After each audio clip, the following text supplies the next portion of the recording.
you're following the war on Israel from any mainstream media sources, you will have heard over the past week or so about an incident that happened on, was it March 23rd, where 15 people died in Rafah. Uh, and the details there um, are not fully clear yet, objectively, but they are clear enough to some media outlets to report them as Israel, as they have in the past. Israel intentionally went out of their way to kill aid workers because, that's what the Jews do.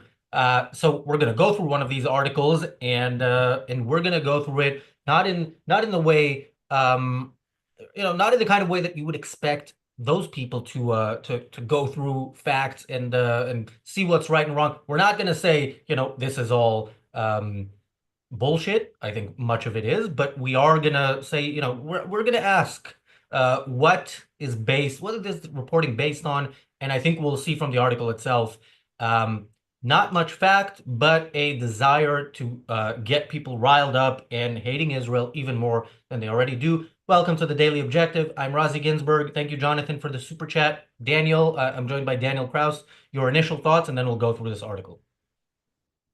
Yeah, I mean, whenever something like this happens, I never know what do I even want to argue more, sort of, if I want to defend the Israeli side or at least the Israeli recalling of the events and what they are claiming and what they are saying, or sort of reject even the whole premise. I mean, the fact is there should be no humanitarian aid in Gaza. There should be no coordination with Israelis about any sort of movement. Israel should simply get rid of Hamas in Gaza, end it as soon as possible, and then replace all the structures by itself. Basically, no sort of Hamas, possibly Hamas controlled, and in many times, very likely that Hamas is involved, which might be case here.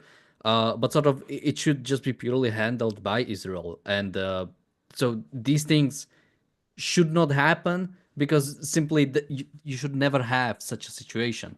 Um, but yeah, we can then go through the video again, which again like shows so little and sort of jumping to conclusions, which people of course want to do because you can blame the Jews.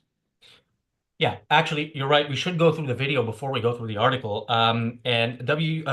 First of all, thank you, Bonnie, for the super chat. WUB in the chat says, what, more Pally would work? I mean, it's not Pally would in the sense of, the video is manufactured and, ketchup on somebody's face, but it's Pally would in the reporting sense of what we're hearing. Let's look at the video and see what kind of evidence we have for the claims that we hear that Israel intentionally massacred 15 aid workers. I do want to make this point that always needs to be made. When we talk about aid workers in Gaza, it's important, and humanitarian aid, it's important to remember there is no such thing at a time of war. All aid is military aid, even if it goes to civilians, because these civilians, if they're actually as starving as we hear they are, they might actually say, okay, you know what? We're worse off with, letting Hamas do what they want to do against Israel than we are, otherwise. Okay, let's watch the video.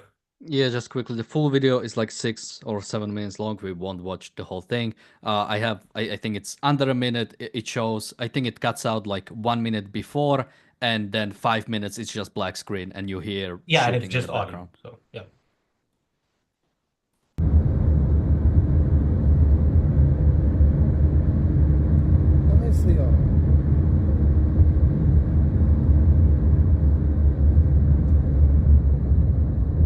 يا رب يكونوا بخير، يا رب يكونوا بخير.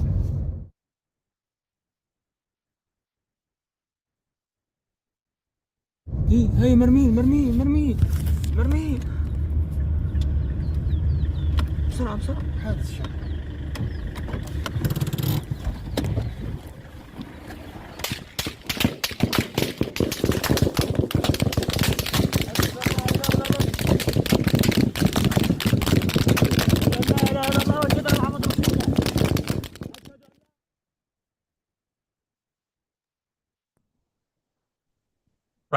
So that's the video. Now, I want to bring it back to the last time something like this happened when it was World Central Kitchen convoy that Israel fired at and killed some of their people.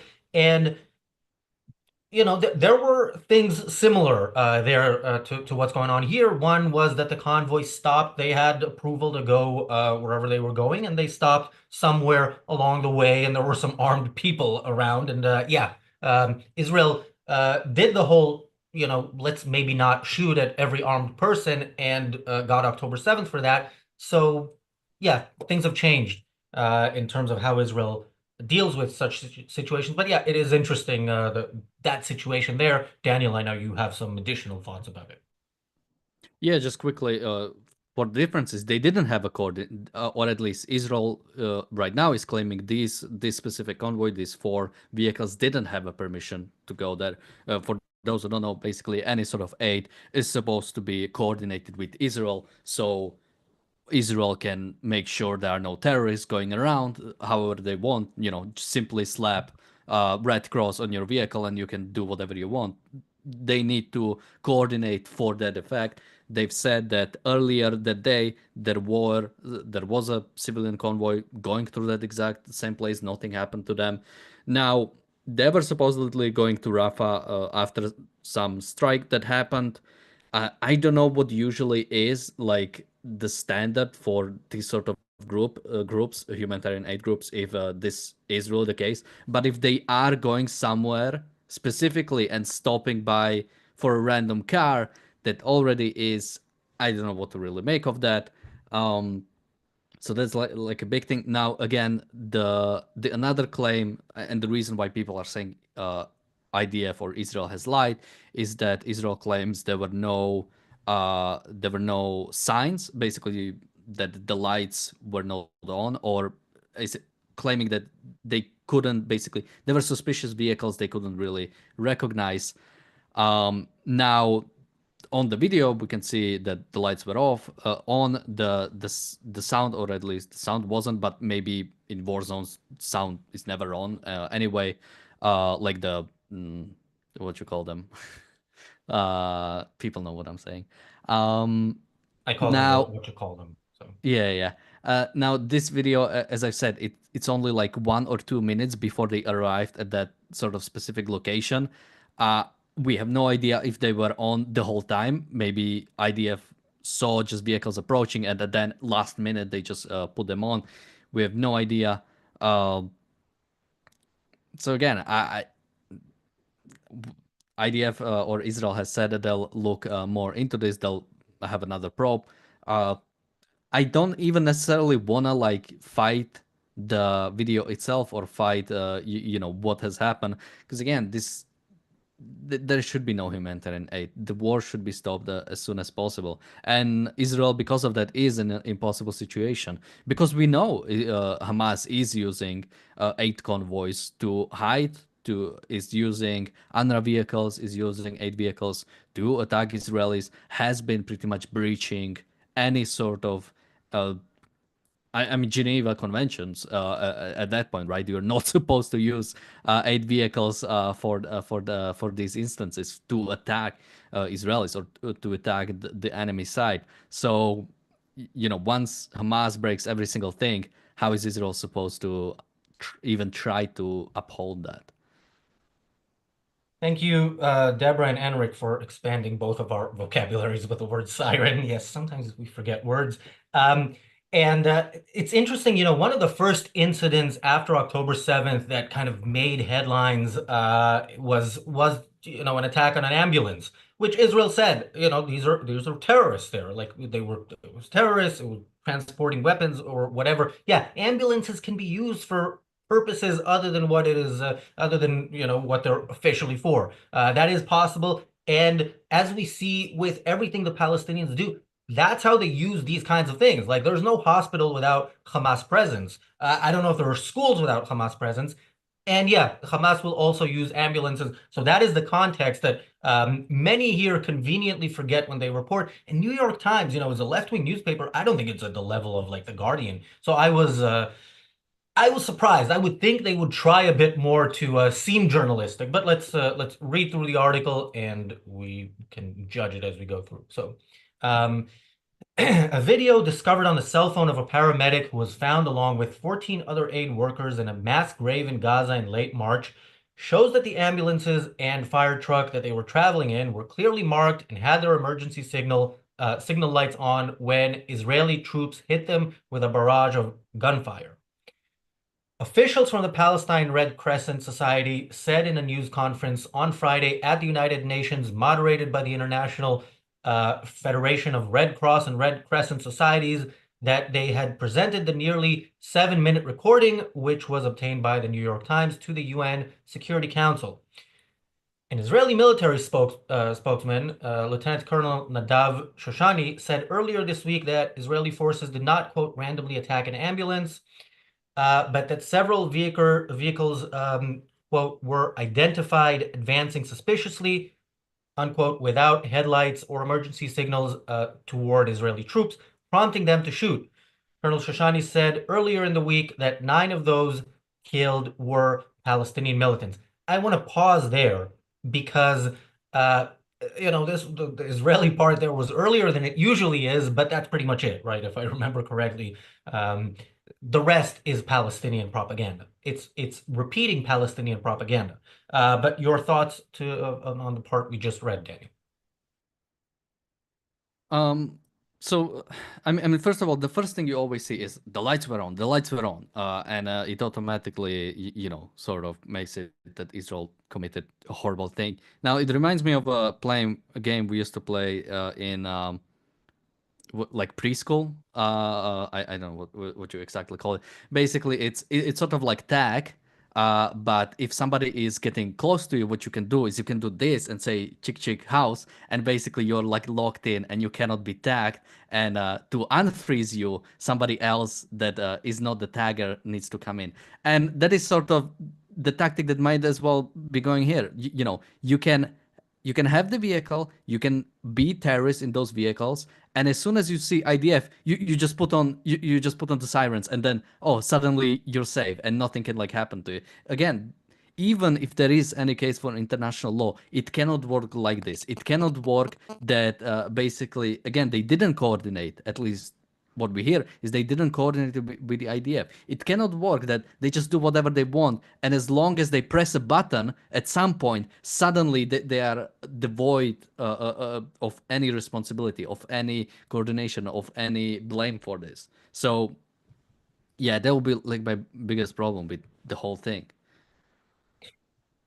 Yeah, Use Your Delusion says, I hate when aid workers shout Islamic phrases. Yeah, I mean, look, in Gaza, what can you expect? And yeah, just because somebody believes in the religion doesn't mean they properly apply it. But if they do, they are terrorists. And I think in Gaza, many do, or supporters of it.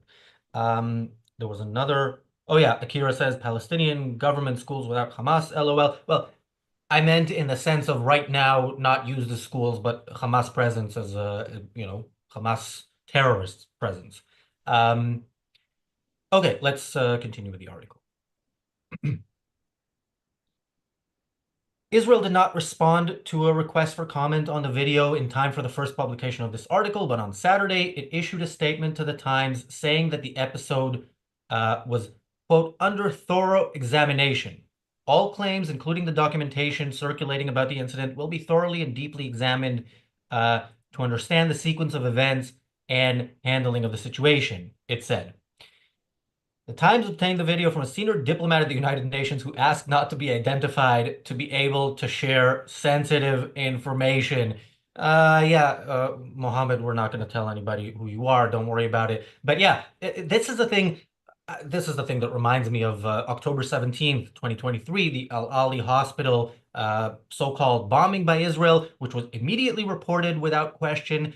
And then Israel said, we're investigating it, like in the hour or so afterwards, which is what you do. And the footage was already available publicly and was seen on the news channels that were reporting that 500 people had been killed in an Israeli bombing. When you see a rocket, crappy rocket, barrage of rockets being fired, and then, one falling. So they will report things that their eyes can see are not true. We had this also with the terrorist who was raped in prison. And then there's video proving it. And of course, there's no video proving it. There's video of him on the ground. And then 3 days later, soldiers taking him to a corner and hiding from the cameras. So, what happened behind there, we don't know. But the media reports it anyway, as we know. Daniel. Yeah, I mean, it follows really the typical sort of, yeah, what we always see is something happens, the Western media immediately reports on it because it has to be reported on. We just have to know. And I've been saying, I've been checking some of the Israeli sort of news sites on the, let's say, the more right wing side. And most of them are simply not even considering this because there isn't really story yet. I mean, we have something that IDF said and saying they will investigate more. We have one video, and that's it. What can you really even make out of that? That's what's problematic about this idea that everything needs to be reported and immediately and pretty much with no, like, you just have like one video and that's it. We have one video. We have nothing else. We have no comments. As they said when it was first published, we didn't even have any comments from the IDF. It reminds me of the BBC story again when that boy, Palestinian boy, was supposedly killed by an Israeli dog, an IDF dog, and BBC ran the whole story with one witness of the whole thing, basically just asking the mother what happened. No comment from the IDF, no comment from anybody else, nothing. And what do you do? That's not journalism. That's not a story. That's just this happened, and you cannot do anything with that. Even when you want to analyze a situation, when you want to analyze a war, when you want to analyze anything, yes, that having that story, okay, but unless you have basis, unless it connects somehow uh, to the rest of the whole picture, there's nothing you can really do with that.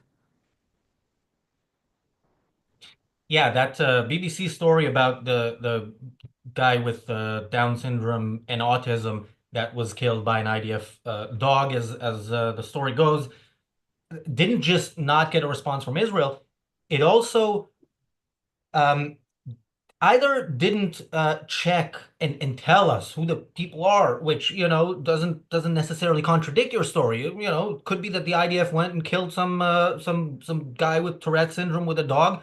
But also, his mother was married to a Hamas terrorist. So, but that wasn't reported at all, which doesn't mean that the BBC reporter didn't know about it, but they chose carefully what they want readers to hear, which parts of this story. Akira asks, does Corbyn still have the tweet blaming Israel for the hospital though? I haven't checked in months, but a few months. Like it was up there certainly for more than a year, and I would take a wild guess and say it's probably still up there, but I haven't checked. Okay, the article continues.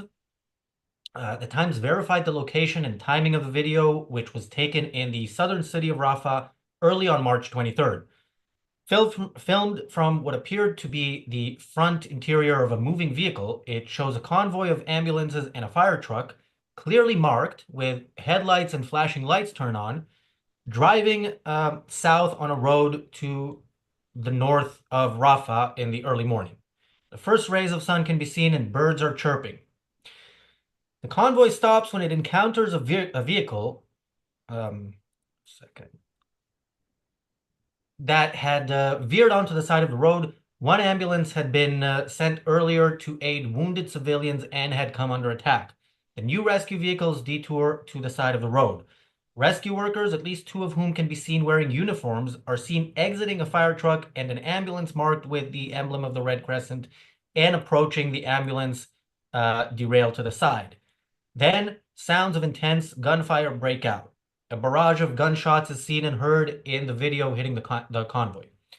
The camera shakes, video goes dark, but the audio continues for 5 minutes and the rat-a-tat of gunfire does not stop. A man says in Arabic that there are Israelis present. Daniel. Again, what can you even comment? Yeah, I watched the video. Good. Let's wait until we know more. People in the chat have been talking about how this is gonna be remade into a Hollywood movie. I mean, next season of Fauda is going to be great. I can't really wait for it. Um, yeah, I mean, again, it's we have like we said, we have like a 6 to 7 minute video with most of the video being just black screen and shooting, the hearing shooting in the background. All we know is that there was some convoy that was going somewhere, and somebody shot at it, and the people who shot at it spoke Hebrew, so we can assume they were IDF soldiers, and that's all we know. Now, then, when you go to claims, Israel says they didn't coordinate. What else can you really say from this? That's why it's so bad when media really reports on this, and then, well, the fact that media reports on it might not necessarily be an issue, but then the people who do the sort of derivative news, uh, like we, for example, then I'm thinking of people like Owen Jones, then use this as like this is a thing against Israel. And this is more what I'm commenting on right here, is that people take these single actions and take it completely against Israel. And it's the same thing about when it comes to even on this other side, when we see something happen on the Palestinian side, when it's like one video, there's not much to go from. And it's the principles behind it that are much interesting to talk about. But the situation itself, it just requires more things. Almost daily you hear in anti-Israel media outlets about settler violence against Palestinians, often accompanied by videos. Viewers of this channel will know those video cameras are provided by B'Tselem, an anti-Israel organization within Israel that is funded by European governments. And the only purpose of those cameras is to document violence against Palestinians. Now, the way they do that very often is by making sure that before they press record, settlers will need, in some cases, to be violent for self-defense purposes. So yeah, we have these people. Again, this video is used in exactly the same way. I mean, it's you know we saw what we can tell from the video, but the New York Times saw more with the same content. All right, let's continue. The paramedic filming is heard on the video reciting over and over the Shahada, or a Muslim declaration of faith, which people recite when facing death. There is no God but God. Muhammad is his messenger. The paramedic is heard saying. He asks God for forgiveness and says he knows he is going to die. Can I just pause for future, because this guy won't have a redo, but it's not God you need to ask forgiveness from, okay? And it's the people you massacre, and hopefully their answer would be a unanimous no forgiveness. Also, do Muslims need to ask for forgiveness? I thought that's like a Christian or like a Catholic thing specifically. Yeah, at that point, yeah, I also thought it was. I mean, Jews have to ask for forgiveness all the time, especially at least once a year. That's a part of the religion. But anyway, let's continue. So he continues, "Forgive me, mother. This is the path I chose to help people," he said. Allahu Akbar, God is great, he says. In the backdrop, a commotion of voices from distraught aid workers and soldiers shouting commands in Hebrew can be heard. It is not clear what they are saying. The Palestine Red Crescent Society spokeswoman, Nibal Farsak, said in an interview from the West Bank city of Ramallah that the paramedic who filmed the video was later found with a bullet in his head in the mass grave. His name has not been disclosed yet because he has relatives living in Gaza concerned about Israeli retaliation, the UN diplomat said. So first of all, the fact that this UN diplomat says it does not mean you have to report it. The fact that you quote this, it does tell us that you are taking a side here to the point of actually making shit up. I mean, Israel doesn't do that. Maybe it should, but it doesn't do that. It'd be interesting to know why they fear retaliation for somebody being a paramedic and Israel saying maybe we were wrong here, we're investigating. It's very interesting. So yeah, even between the lines, there are some questions about these paramedics and who they are. And again, even if they are paramedics, this happens. Don't go and aid terrorists in a war. You might get hurt. That's a possibility, Daniel. Yeah, and Israel knows who they are, even if they didn't know before, which to some extent we knew that the people who were targeted in this convoy, we knew. But even if we didn't, if they are aid workers especially, they would definitely have some sort of ID on them, no? So, and it's not like IDF would just not do anything. They check for people who they killed. They check who they were. They know who they are, and they are coming for you if you are a terrorist.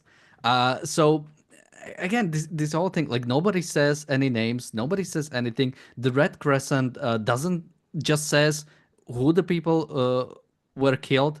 They don't say well, the Red Crescent, I don't know how sort of decentralized the humanitarian aid is in Gaza, but supposedly Red Crescent knows this was going to happen, that they are sending a convoy here. Well, maybe they didn't. Maybe it's a more local operation. But either they did and they didn't coordinate it with IDF, or they didn't know this was going to happen and therefore cannot check who was actually in those convoys and don't know who was in those convoys. So everybody is claiming knowledge here and nobody can. Yeah, I mean that's a very good point about the fact that yeah, Israel already knows. So you're not know who's going to retaliate in Gaza. It's not really clear. But it is clear that this was not said, this was not a true statement in the sense that they are actually concerned that Israel might go after this guy's family if they report his name. That is a bold-faced lie. And the New York Times chooses to put this in the article. And again, sometimes within an article, some parts of it might seem, good reporting, some might not. But a statement like this kind of tells you who is talking. Even if they make sense, they might be lying. At the news conference held, this is the article continued. At the news conference held at the UN headquarters, the president of the Palestine Red Crescent Society, Dr. Yunus Al-Khatib, and his deputy Marwan Jalani told reporters that the evidence the society has collected, including the video and audio from the episode and forensic examination of the bodies, contradicted Israel's version of events. The death of the aid workers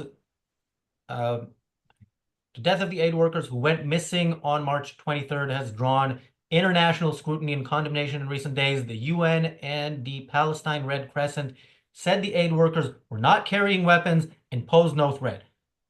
Okay, this is another thing that if you're going to quote that, maybe it's important to mention that Palestinian terrorists in Gaza, when Israel is there, much of the time, maybe most of the time, don't carry weapons. There are weapons in every single building that's still standing and in the rubble of the buildings that are not. That's what the Palestinians do. They walk around with no weapons so that they can say, look, Israel shot a civilian, and when possible, when they see an opportunity to kill a Jew, they will go grab those weapons. And this is I know this from IDF soldiers who were in Gaza. Every building there has weapons. So them being unarmed does not mean they're not terrorists. These people choosing to mention that they were unarmed, for me, raises questions. Yeah, and also the idea that this video disproves or sort of goes against what the IDF has said. So at least from what I've read, the idea was that they identified these vehicles and they were going towards IDF without headlights or emergency signals. Now, again, the video is only like 2 minutes before, so we don't know if they had their lights on the whole time. Even if they had, so that's one thing that technically could be sort of go against that. But then they didn't coordinate. This video doesn't disprove that they didn't coordinate. Then IDF has said that they did shoot at this vehicle because at this convoy because they knew some terrorists are among them, and then confirmed that there were terrorists in that convoy. This video basically fits with that. I mean, technically, it doesn't say if they were terrorists, but it shows IDF soldiers, yes, starting the shooting, which we already knew. So this is nothing new. And then IDF says that it coordinated with international organizations and evacuation of the bodies carried out. Now, this again, the video doesn't say anything about that. The other side claims that this was a mass grave.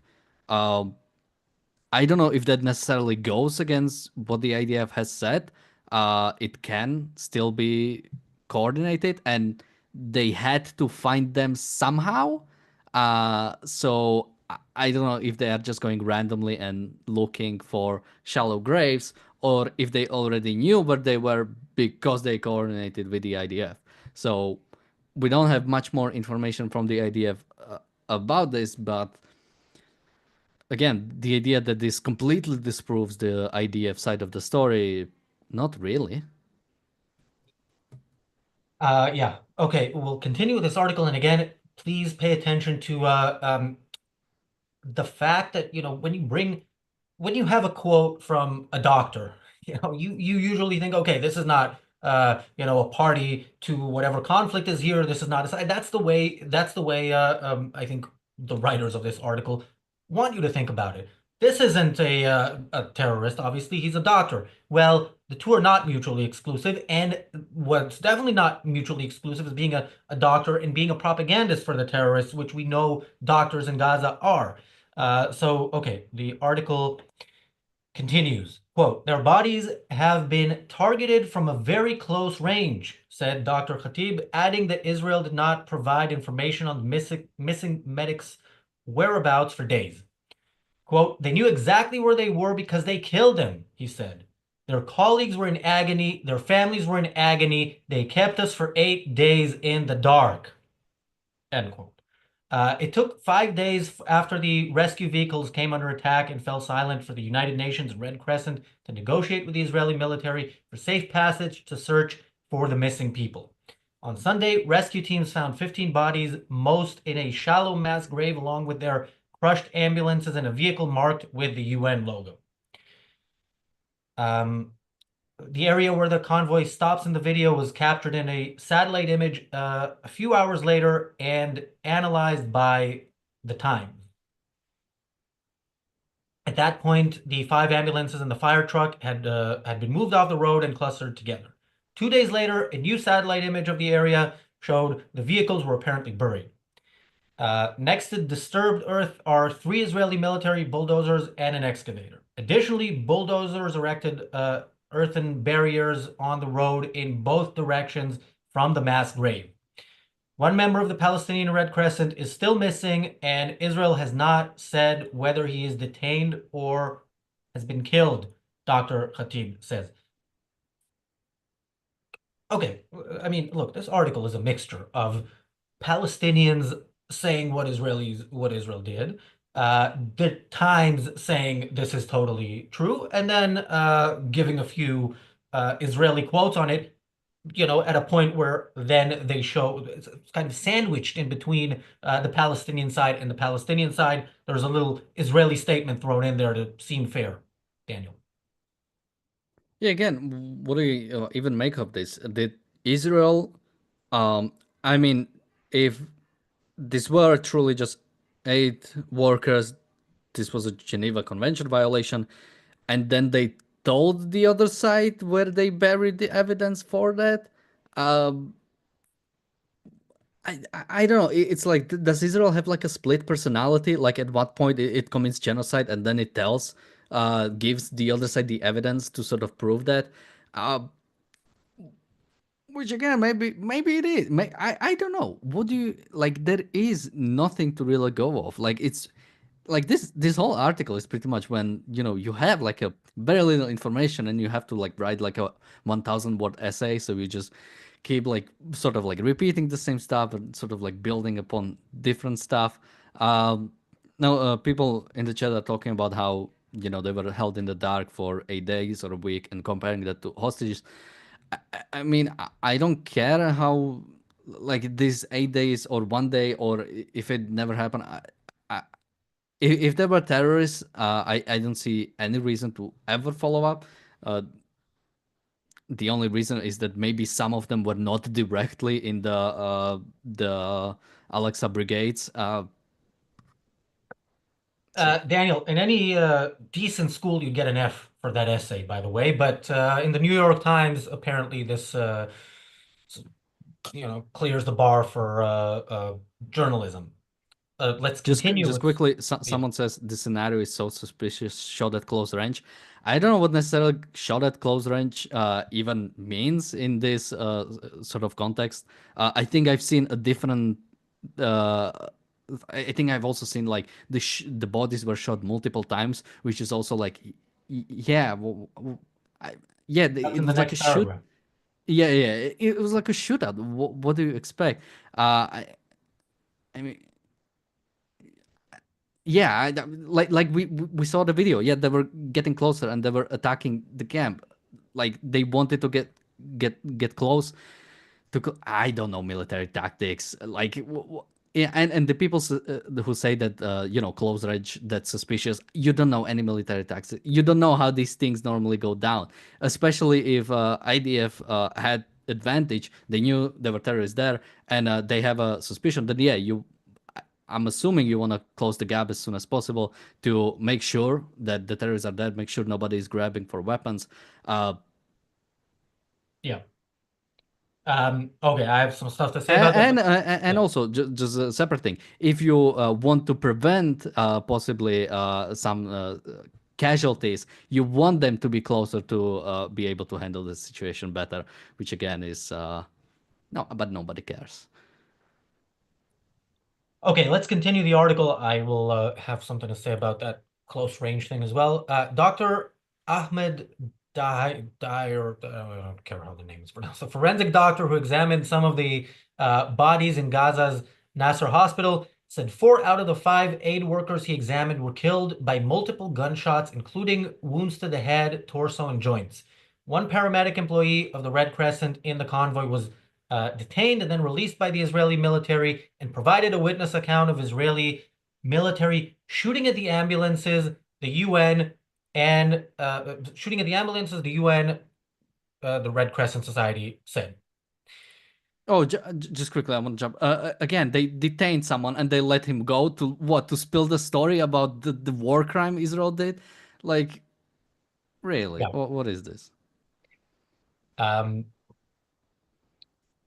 Dylan Winder, the representative of the International Federation of Red Cross and Red Crescent Societies to the UN. By the way, why isn't the Red Star of David a part of that? But anyway, I'll take a guess. Called the incident an outrage and said it represented the single deadliest attack on Red Cross and Red Crescent Society workers anywhere in the world since 2017. Volker Turk, the UN's High Commissioner for Human Rights, sounds pretty high, told the council that an independent investigation must be conducted and that the episode raises, quote, further concerns over the commission of war crimes by the Israeli military.